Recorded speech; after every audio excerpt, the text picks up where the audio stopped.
Assalamualaikum warahmatullahi wabarakatuh. Kembali lagi pemirsa bersama kami di Mutiara Iman Kompas TV Banjarmasin. Kali ini saya Dimas Hernawan dan juga ditemani bersama Ustadz Riza, masih membahas tentang Lailatul Qadar, yaitu di episode sebelumnya juga kita membahas tentang topik yang sama. Kita melanjutkan pembahasan dari episode sebelumnya, yaitu pertanyaan saya Ustadz, apakah amalan-amalan Rasulullah terkait tentang Lailatul Qadar ini Ustadz? Ya betul ya. Apa sebenarnya yang dilakukan Rasulullah ketika menjelang 10 terakhir daripada malam bulan suci Ramadan ya. Jadi memang bulan suci Ramadan ini kenapa tadi istimewanya daripada 10 terakhir bulan suci Ramadan, karena Rasulullah sendiri mencontohkan kepada kita ya.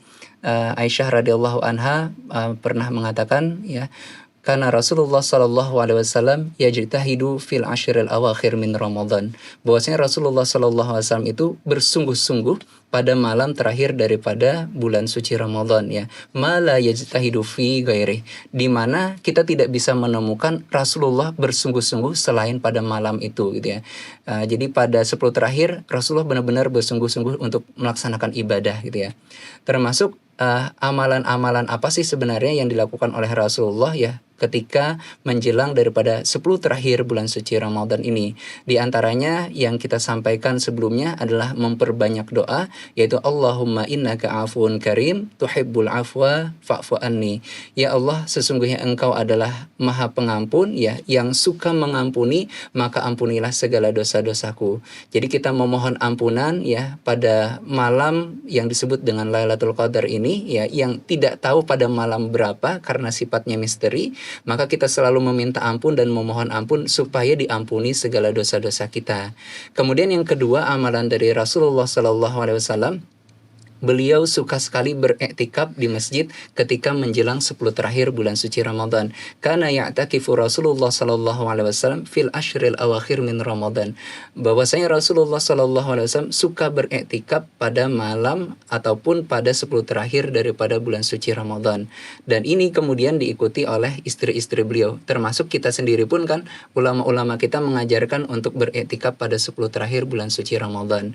Kemudian amalan yang ketiga yaitu Rasulullah Sallallahu Alaihi Wasallam diantaranya adalah menjauhi daripada yang sudah beristri khususnya gitu ya. Jadi menjauhi istri beliau, kemudian fokus untuk beribadah ya, dan juga fokus untuk mendapatkan keampunan dari Allah. Padahal kan Rasulullah ini seorang yang sudah pasti diampuni oleh Allah, tapi beliau mencontohkan kepada kita supaya bersungguh-sungguh lagi di 10 terakhir bulan Ramadan tadi sehingga mendapatkan ampunan Allah Subhanahu wa taala.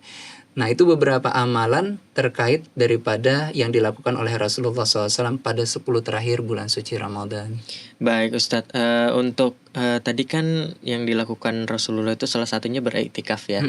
Nah, itu umumnya kan iktikaf itu dilakukan oleh laki-laki ya Ustadz. Betul. Nah, bagaimana untuk yang perempuan Ustadz, kan itu iktikaf kan dilakukannya malam hari itu. Iya. Nanti kan misalnya perempuan mereka kan harus keluar malam. Betul, gitu. iya. Apakah ada amalan lain selain iktikaf yang bisa dilakukan gitu? Iya betul. Ya apalagi yang masih single ya Kak Dimas ya. Jadi kalau misalnya masih single ya, jadi memang untuk beriktikaf ini juga diikuti oleh istri-istri Rasulullah setelah beliau wafat ya.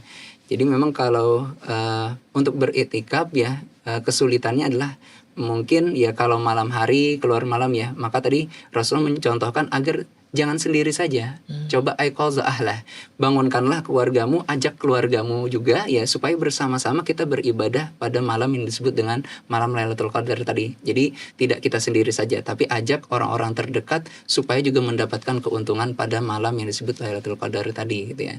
Nah, termasuk mungkin ada beberapa dari kita gitu merasa capek ya, merasa lelah gitu ya. Ini kemudian dicontohkan oleh Rasulullah, kalau kalian dhauf au azaz ya, kalau kalian merasakan lemah ataupun mungkin merasakan capek gitu ya, maka jangan sampai ketinggalan, minimal kata Rasulullah, yaitu sab'al bawaqi, yaitu 7 terakhir daripada malam daripada bulan suci Ramadan. Kalau nggak bisa 10 malam terakhir, ya minimal kata Rasul 7 daripada sisa daripada bulan Ramadan tadi kita mencoba bersungguh-sungguh gitu ya. Termasuk mungkin beriktikaf tadi gitu ya. Nah, kalau nggak memungkinkan juga misalnya kan kita kerja dan sebagainya ya. Contoh misalnya kan kita harus kerja dari pagi sampai dengan sore hari gitu ya. Ya kalau misalnya tidak memungkinkan ya bisa jadi tadi di malam hari gitu ya. Kalau misalnya tidak memungkinkan juga di masjid ya bisa kita di rumah ya. Tidak mesti harus misalnya tadi kalau perempuan bisa saja mungkin karena uzurnya ya tidak ada yang bisa diajak ya bisa dilaksanakan di rumah ibadahnya gitu ya. Baik, pembahasan yang menarik sekali Ustadz. Kita akan melanjutkan pembahasan ini di segmen selanjutnya. Tetap bersama kami di program Mutiara Iman.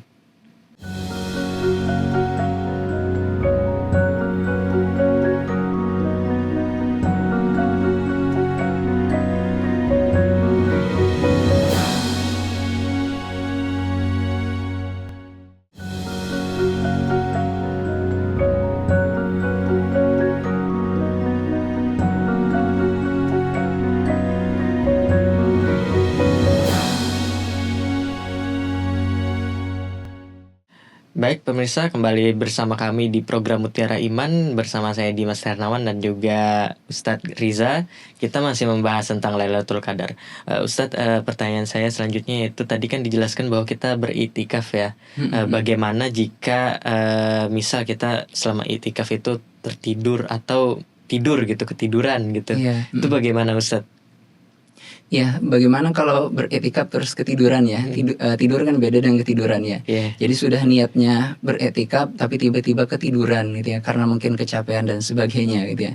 Jadi memang kalau iktikaf ini Rasulullah SAW selalu menganjurkan diantaranya adalah sholat malam ya tadi ya, yaitu ahya lailah itu dengan melaksanakan sholat malam gitu ya. Maka kita perlu mempersiapkan diri ya. Jadi kalau misalnya supaya tidak ketiduran gitu ya pada malam hari ya mungkin ketika siang hari ya disisihkan ya untuk tidur sebentar gitu ya. Kemudian pada malam harinya kita beribadah kepada Allah Subhanahu wa taala. Tapi kemudian di antara amalan yang lain diajarkan oleh Rasulullah sendiri adalah untuk membaca Al-Qur'an ya. Karena memang kalau misalnya membaca Al-Qur'an ini kan tidak hanya di siang hari ya, tapi juga bisa di malam hari ya. Karena membaca Al-Qur'an adalah salah satu keutamaan yang memang hanya kita temukan pada bulan suci Ramadan, yaitu bulan di mana diturunkannya Al-Qur'an. Nah, membaca Al-Qur'an ini ya banyak sekali pahalanya apalagi di bulan puasa ya, karena sudah sebagai bulan turunnya Al-Qur'an, kemudian kita juga mengamalkan dan juga mempelajari Al-Qur'an ketika bulan suci Ramadan, tentu saja pahalanya akan berlipat ganda gitu ya. Jadi Rasulullah mengatakan bahwasanya satu huruf daripada Al-Qur'an tadi adalah hasanah ya. Ya, dan kemudian dari satu hasanah tadi ya bi asyri amsalihah dilipat gandakan 10 kali lipatnya. Kemudian la aqul alif lam mim harfun, ya aku tidak mengatakan alif lam mim tadi adalah satu huruf, tapi alif satu huruf, lam satu huruf dan mim satu huruf. Bayangkan kalau misalnya kita ketika i'tikaf ya sambil menunggu jamaah yang lainnya atau mungkin sambil menunggu imamnya kita baca Quran dulu gitu ya. Berapa ayat kemudian itu berapa kalimat, banyak sekali pahala yang bisa kita dapatkan ketika malam Lailatul Qadar. Kemudian karena fokus daripada Lailatul Qadar ini adalah fokus hanya kepada Allah Subhanahu wa taala, ya termasuk Rasulullah tadi meninggalkan istri beliau, meninggalkan hal yang sifatnya duniawi, yaitu fokus hanya kepada ibadah kepada Allah, maka ya bisa dikatakan beliau hanya difokuskan pada malam itu hanya untuk ibadah kepada Allah Subhanahu wa taala. Jadi menghilangkan hal-hal yang sifatnya duniawi sementara untuk mendapatkan keridhaan oleh Allah Subhanahu wa taala. Ya termasuk tadi selalu mengucapkan Allahumma innaka afuwun tuhibbul afwa fa'fu anni. Ya, jadi doanya yang diajarkan oleh Rasulullah kepada Aisyah radhiyallahu anha. Baik Ustadz, tadi kan kondisinya misal kita tertidur gitu ya, ketiduran gitu. Bagaimana misalnya ternyata kita sedang sakit selama mungkin 10 hari terakhir Ramadan itu, apakah berarti kita kelewat gitu tentang Lailatul Qadarnya itu? Bagaimana itu, Ustaz? Terus bagaimana kalau kita sakit ya, ini banyak sekali uzurnya ya, yang namanya manusia yang macam-macam ya. Mungkin sakit ya harus mungkin diopname di rumah sakit dan sebagainya, nggak bisa ibadah nih gitu ya ketika malam yang hanya kita dapatkan di bulan Ramadan yaitu Lailatul Qadar, gimana gitu ya.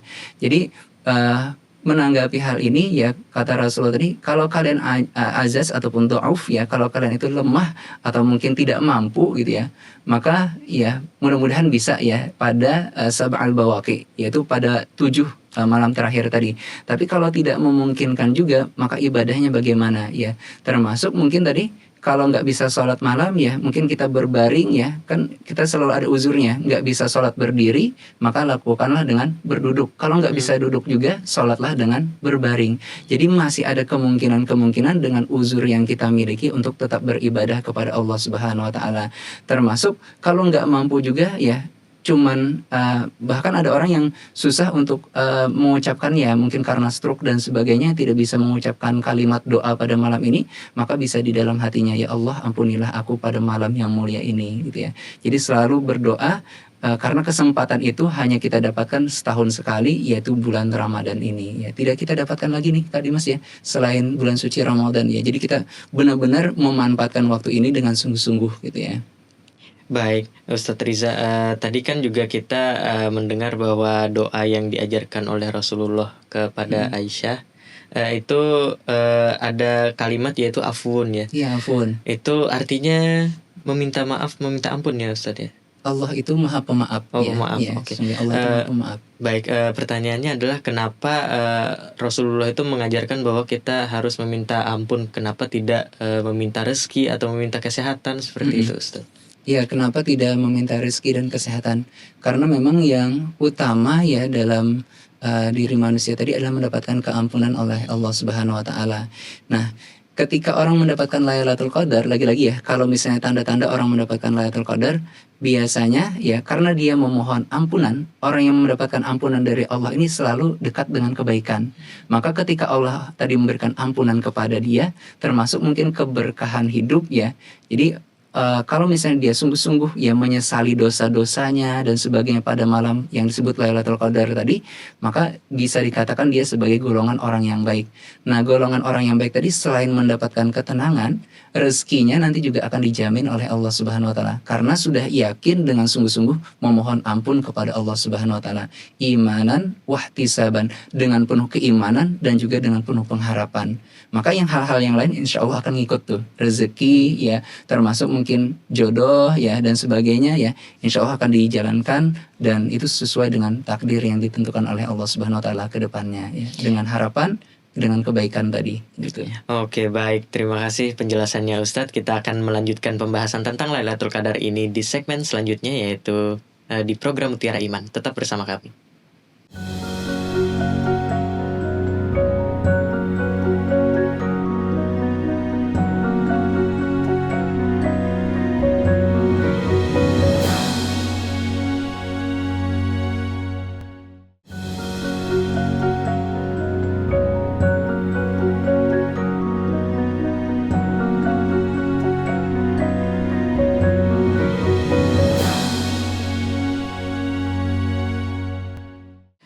Baik pemirsa, kembali bersama kami di program Mutiara Iman Kompas TV Banjarmasin bersama saya Dimas Hernawan dan juga Ustadz Riza. Kali ini kita masih membahas tentang Lailatul Qadar. Ustadz, saya ada pertanyaan terkait apa saja sih tantangan bagi orang-orang untuk meraih Lailatul Qadar itu sendiri. Iya betul. Sebelumnya kita sudah ada juga membahas ya tentang tantangan ini ya, cuman tidak secara spesifik ya Kak Dimas ya. Jadi tantangan terbesar untuk meraih daripada Lailatul Qadar tadi diantaranya adalah karena ini di 10 terakhir daripada bulan suci Ramadan, biasanya sudah merasa lelah gitu ya. Jadi mulai fisik ini sudah mulai lemah gitu ya. Yang awal-awal Ramadan mungkin batisnya masih istilahnya masih kuat gitu ya. Jadi ketika akhir-akhir ini bahkan untuk ibadah berjamaah pun kadang mulai kendur gitu ya. Makanya itu tantangan terbesar ketika menjelang daripada 10 terakhir bulan suci Ramadan. Termasuk tadi kalau misalnya beli baju ya diusahakan nih, saran kita ya beli bajunya sebelum daripada malam 10 terakhir bulan Ramadan. Kalau misalnya sudah 10 terakhir bulan Ramadan, selain bajunya sudah habis ya, termasuk juga kita ketinggalan malam yang mulia ini gitu ya. Jadi malam 10 daripada akhir Ramadan ini ketinggalan kita. Karena fokusnya cari baju gitu ya, termasuk mencari wadai dan sebagainya ya tadi untuk menyiapkan makanan. Jadi saran kita sebelum itulah mungkin ya, karena sudah kebiasaan kalau di masyarakat kita ya itu menjelang hari raya kita menyiapkan hal-hal yang sifatnya misalnya baju baru ya, termasuk mungkin mencat rumah pun itu biasanya terjadi gitu ya ketika bulan Ramadan ya, untuk menyiapkan para tamu kita gitu ya.